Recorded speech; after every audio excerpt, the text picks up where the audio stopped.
பின்னாண்ட ஒரு கேள்வி கட்சியில் நான் என் மனதை உணர்வது எப்படின்னு ஒன்று கேட்குது இல்லை, அது எது?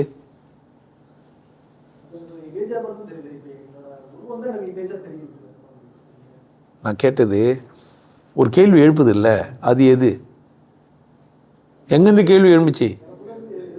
எனக்குள்ளனா அந்த எனக்குன்னு அந்த நான் யாரு? கேள்வி எழும்புறதும் பதில் சொல்கிறதும் மனம். என் மனதை உணர்றது எப்படின்னா, கேள்வி எழும்பும் போதே மனம் தான் அது.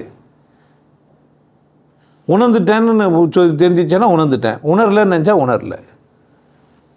கேள்வி எழும்புது இல்லை, அதுதான் நான். இப்போ உடம்பு நான் எங்கிறேன், உடம்பு ஒரு நான். கடவுள் வெற்றிடமாக இருக்குது, அது ஒரு நான். இது கேள்வி எழுப்புது இல்லை, அது ஒரு நான். கேள்வி எழுப்புகிற நான் தான் மனம். இது எப்படி இருக்குது என்ன இருக்குதுன்றத ஒரு பாடமாகவே நடத்துகிறேன் நான், ஆனந்த வாழ்வுன்ட்டு.